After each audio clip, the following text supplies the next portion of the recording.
What's going on, ladies and gentlemen? It's been a few weeks since we have had a version of the Late Night View. As you can see, we are in a totally different studio now. I have been working and trying to figure out how to make this the best and how to make this something that I'm proud to put out and just constantly increase the quality and increase everything, right? So, I got my books here being classy. I have given in and gotten the podcast mic and just kind of cleaned up the space a little bit so that the concentration can be on what we're talking about and, the fun. I do want to say that this will be the last episode of the Late Night View. Um, it's something that I really wanted to do. I really, really do want a late night talk show. And I also have like a name for a late night talk show that I really want, but I don't want to use it yet because I don't want nobody stealing it. But I said it to say that the late night view seemed a little bit more like polished than I wanted this to be. I wanted this to be a lot more fun. And I think that killing the late night view yet creating something different like this that we have now. You see, we got a screen up and everything. I think it's more my speed, and so I'm changing the name, and I am changing the name to Let's Get It Crunk with LeTroy. Everybody knows that Let's Get It Crunk is my life saying. I probably say that 45 times a day. And it's Let's Get It Let's Get It Crunk with LeTroy, a place where crunk is common. Like, I want this to be a show where we get it crunk, where we have fun, where we curse, where we might have a cocktail. When I was doing the late night view, I was like, oh my God, I want it to be like Jimmy Kimmel. So I don't want no drinking and I don't want no cursing. Let's get it crunk and let's have a good time. And yeah, so no more late night view. That is gone. And also the late night view kind of stifled me and put me into a place where I try to do stuff late at night, the late night view. But in the climate of online social media and everything's happening during the day, I didn't want to be left out of the shenanigans. So let's get it crunk with LeTroy, a place where crunk is common. That is where we are. And the great thing about doing stuff online and on social media is that you get to change and you get to be your own boss. So let's get it crunk, y'all. Let's just jump into it. First, Ice Spice, her debut album, Y2K, came out. The entire album is 23 minutes long. It's not an EP. It's not a mixtape. It's an album. The entire album is 23 minutes long. You can't tell a story in 23 minutes. An album is supposed to be a story. That's why you name an album, because the album is supposed to represent a story. What story is Ice Spice telling in 23 minutes? But at least Ice Spice knew nobody wanted to hear more than 23 minutes worth of her music. But I think that is where quality of music is suffering, right? I just feel that we allow people to come and play in the studio. We need to start taking the music business serious again. I feel like these people go into the studio and play. You playing around releasing a 23-minute album. I'm sorry, like you're just playing around. And I feel like a doctor wouldn't let you come around and play in their operating room. Designer's not gonna let you play around on their runway. A pilot's not letting you in the cockpit to play around. Why do we keep letting these people play around in our studios? I don't get you. There, you should have to apply for a license to go into the studio, to go into the booth, get in the booth, like Lotto said. 23 minutes. A 23-minute album. Album. We have gotten to a place in music where albums are 23 minutes long. And these artists get to go on tour. What tour? Well, first of all, Ice Spice said she was on a world tour, but she only performed in America and Canada. Put social studies back in the schools, please. But how you go on tour with 23 minutes worth of music? That is not a tour, that is a road trip. But yeah, I just wanted to say 23 minutes, an album, everybody that was part of that, including the label, should be embarrassed. I'm sorry, that's just how I feel. Okay? Next up, Chloe Bailey. Chloe Bailey announced this week that she is releasing an album this week. And everybody's like, why are you releasing an album? You didn't do any promo. It's coming out of nowhere. You're setting yourself up to flop. No. What Chloe is doing is what a lot of these new girls need to be doing. And that is she's putting the record out and she is going to allow the fans to pick what they want to hear, what they want her to perform live, what they want her to shoot visuals for. Because now we've gotten into an era of people force feeding us stuff. Like, well, if you don't like it, you don't like it, and you ain't got to listen to it. No, it's not giving that. Chloe's being smart and strategic. She's putting the music out and she's going to work the album backwards. Instead of putting all this money and all this energy up front for these singles that y'all let flop. Like the first record, the first album, she had a few, like she Have Mercy, the Pray It Away record. I feel like she had another record too, and everybody was like, okay, they think it's fun, they like the beat. But now when the album comes out, fans will be able to pick the fan favorite, and she can run with that. And I also think that there is with Chloe and Haley, there is a we feel cheated because of COVID. We feel cheated. We never really got to experience Chloe and Haley together. Um, they was doing those performances on the tennis court during COVID and stuff, but we didn't really get to see them move and shake as a group with that album. Like the Do It record was one of the records of COVID. You know what I'm saying? Like everybody was like, do it, do it. And we never really got to experience Chloe and Haley together as a group. So I also think that stifles both of them when it comes to them releasing solo music. So it might be a good idea, Chloe and Haley, for y'all to go back in the booth, give it to us one more time where you guys can really be out and really show people the music that y'all made. Because the album was really good. I just don't know if enough people heard it because it was just so much going on during that time. But Chloe, I'm rooting for you. I really hope that the way that you roll this out, you put it out, you work it backwards. Once you do your press tour and all of that, the music is readily available. That's also another thing is people be making people wait too long for music. Y'all go on these 3-4 month promo tours and nobody want to hear the damn music no more because it ain't been out. But Chloe, you put your record out, then you come and then you do your press and then you do your shows and then you perform at these award shows and people can go and readily get the music. So Chloe, I think I get what you're doing. I hope it works well for you. I have always been a fan of yours. But another word of advice is leave that, oh, I'm a good girl, Christian, stay prayed up. Leave that at home if you're making nasty music. Okay? Just leave it alone. Pray that away. Speaking of Chloe, John B. Who had the record, they don't know about what people say, no, no, no, about you and me. The old school record. Apparently Gunna and Chloe sampled John B's, that record, and John B did not like the record. Much like how Shaka Khan did not like how Kanye sampled Through the Wire. And what I want to say to that is, I do think there needs to be some type of prestige when it comes to touching these legendary, iconic songs that mean a lot to people.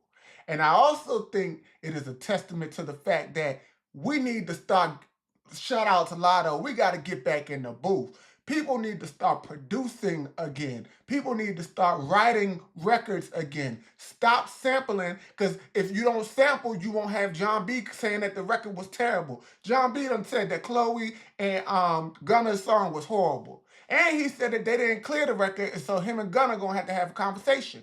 You wouldn't have to worry about that if you got in the booth. I'm giving me a Lotto shirt that say get in the booth. Because that's what people need to do. Get y'all asses back in the booth. Y'all keep sampling all this stuff, and then y'all feel away when the people that y'all sample feel away about the sample. Because some of these samples be terrible. Just like, I forgot who the lady was that sampled Sierra's Goodies, I think, and Sierra said, no, baby, no, and got it pulled down. You can't just be out here sampling people's music and one, not getting their approval, and then two, not making sure that it upholds the standard of what people know that record to represent and what that record to be. Y'all just out here playing around, once again, playing around in these damn studios, sampling all of these records, and nobody is producing any more. Who's creating the records that are going to be sampled in years to come? I know Cameo has to be tired of y'all sampling Candy. I mean, they just have to be 2 words, exhausted. How many times y'all gonna sample It Was All a Dream? I used to, like, y'all get in the booth like Lotto said. So John B. is Cardi took your man upset because Gunna and Chloe sampled his record and he thinks that the record is terrible. And I feel like that he is well within his right to feel that way. And I just really hope that I want people to start calling out people about these samples because it's just getting lazy. It's getting lazy. It's getting boring. Everybody's sampling everything, and people are making 23-minute albums. Get in the booth. That's all I gotta say. So, Kamala Harris, presidential nominee. No, he's a nominee. What do you call it? Like, yeah, she's one of the nominees. Yeah. She had a rally in Atlanta, and Megan the Stallion. I'm gonna call her Megan Pete because it's political. Megan Pete now. Megan the Stallion performed. Megan the Stallion, who has a song called Wet Ass and Body, and that, her performance consists mainly of twerking, performed at a political rally for Kamala Harris. What I will say is I appreciate the commitment to the outfit. It was semi on brand, But I want y'all to look at this white lady right here. This white lady is looking like, I don't know where the hell y'all have brought me, but take me back to Dunwoody where I know somebody. I think it's a great thing to use celebrities and their voice and their talent to influence elections and to influence people to vote for people that stand for things they believe in. But I believe there is a time and a place for everything and everyone. And I'm sorry, a Kamala Harris rally where she's going to do a speech is not the place for Megan Thee Stallion to perform Body and Savage. I understand Body, like, women should have control over their bodies and make their decisions about their bodies. Absolutely, 1000% agree with you. I just don't think that was the place. I feel that they could have a concert. They could have, a concert for Kamala. And that would be the type of place that Megan Thee Stallion goes and twerks at. Not no rally with these people. Look at this man. This man back here is getting his life. He ain't registered to vote. He just there to see Megan twerk. Look at his face. And so I feel like that takes away from what the rally was supposed to be about. So I was saying, why don't y'all throw a concert for Kamala? And that is where people like Megan Thee Stallion, maybe Ice Spice and her 23-minute album, you know what I'm saying? Chloe and Gunna and their sample, that's where they can perform at. Because Quavo was at the rally, and Quavo had enough sense to say, baby, I'm just going to talk.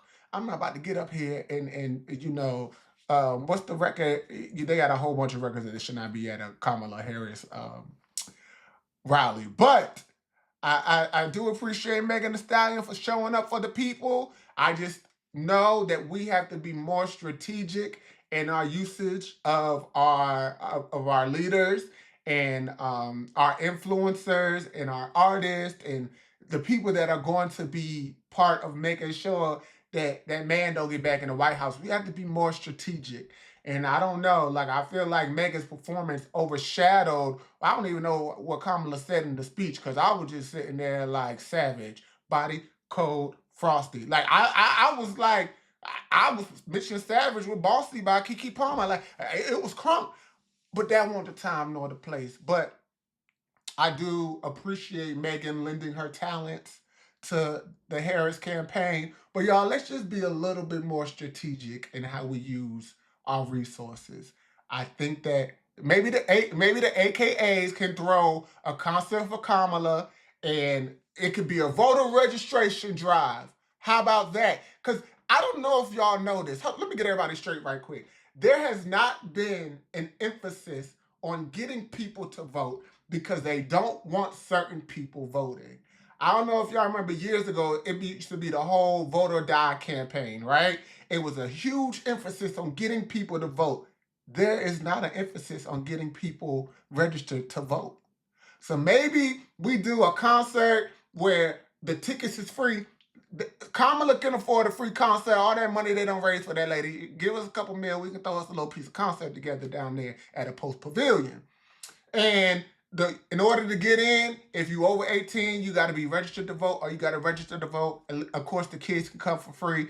But let's do stuff like that is impactful and not twerking in front of this lady right there. But okay, that's that on that. I'm gonna get off Megan.